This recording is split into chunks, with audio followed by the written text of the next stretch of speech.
Hey everyone, and welcome to this explainer. I am so glad you're here. Today, we're taking some of that incredibly important, but let's be honest, sometimes totally dry Cisco configuration syntax, and we are going to translate it into a highly practical, real-world scenario. We're jumping straight into Chapter 10 of our source material to really demystify default routes and edge router config.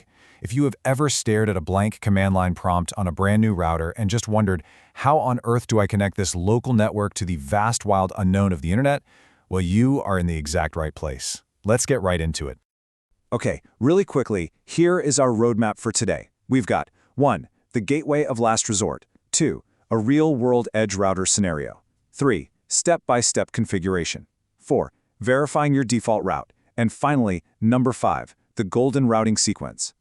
Starting off with Section 1, the gateway of last resort. Let's look at that internet exit door and the exact problem you face right at the edge of a network. So, picture this chaotic scenario. Your users are trying to hit web servers, cloud apps, remote databases, and they just can't. You've got dropped packets absolutely everywhere.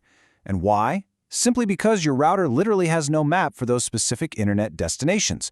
The internet is massive, right? Hundreds of thousands of routes. Your standard edge router doesn't have the memory or the processing power to hold the entire internet routing table. So what happens when a packet shows up looking for an IP that isn't explicitly on the list? It gets dropped, unless you've got a safety net. And that safety net is what we call the gateway of last resort. In Cisco iOS, this is represented by the IP route 0.0.0.0 with a subnet mask of 0.0.0.0. Think of it exactly like a hotel front desk. Say you're wandering around this massive, sprawling resort, and you are totally lost looking for a specific room. You don't need a map of the whole property. You just need to find the front desk, and they'll point you where you need to go. For your router, the gateway of last resort is that front desk. It's the catch-all for any destination not explicitly found anywhere else in the routing table.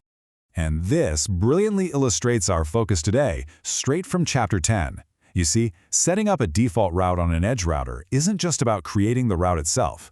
If you only do that, just that one edge router knows about it. The real magic, the actual game changer, happens when we use redistribution into dynamic protocols. That's how we ensure that every single router inside your building actually knows how to find the exit door. Let's move on to Section 2, a real-world edge router scenario. We're going to look at connecting to an ISP in a true day-in-the-life production environment. All right, imagine you've just been tasked with configuring a brand new edge router. This box sits right on the perimeter of your corporate network. Your mission? You have to successfully bridge your internal routing protocol, which in this case is OSPF, handling all that traffic between your departments and floors, out to your internet service provider. Now notice the stark contrast here. On your internal OSPF network, everything is highly specific.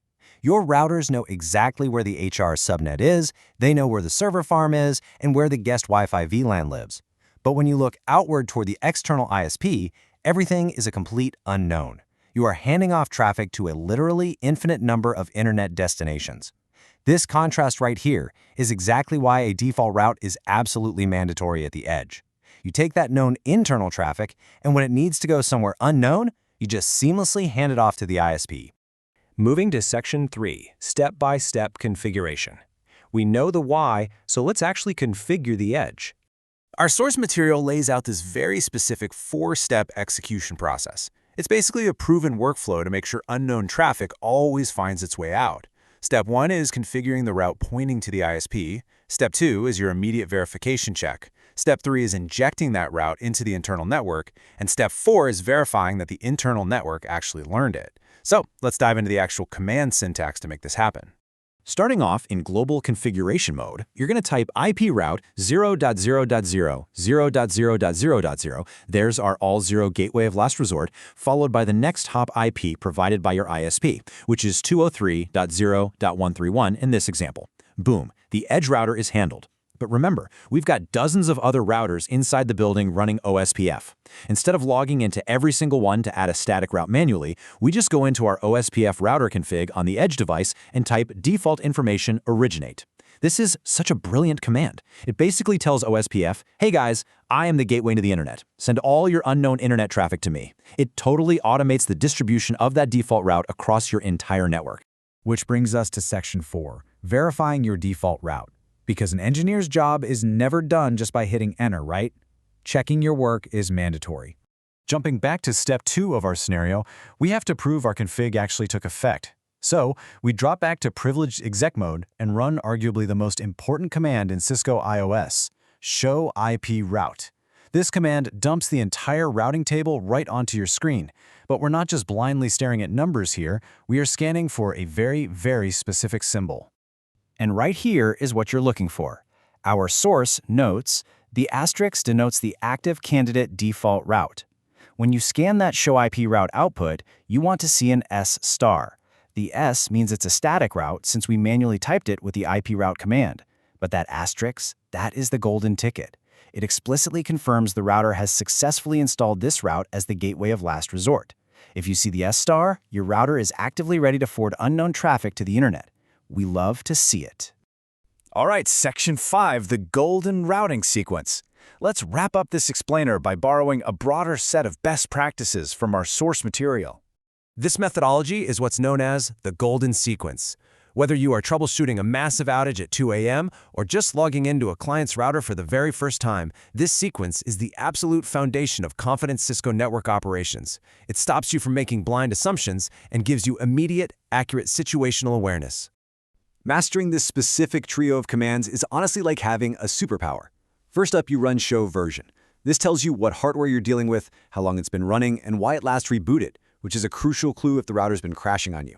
Second, you run show IP interface brief. This instantly tells you if your physical cables are actually plugged in and if your interfaces are correctly configured and showing as up and up.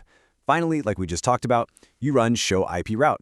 You inspect the routing table to make sure your paths exist, your OSPF neighbors are sharing routes, and of course, that your S-star default route is actually there. According to our source, mastering these 3 commands will literally answer 80% of all questions on your network. Ultimately, by combining these daily verification tools with a really solid, fundamental grasp of the gateway of last resort, you can tackle any blank CLI prompt with total confidence. You now know exactly how to bridge a complex internal OSPF network to the outside world, and, more importantly, how to verify it's working perfectly. So the next time you're staring down an edge router configuration, ask yourself, are you ready to rely on the golden sequence, find your S-star, and connect your users to the world? I hope this explainer has given you the exact tools to do just that. Keep learning, keep verifying, and I will catch you in the next one.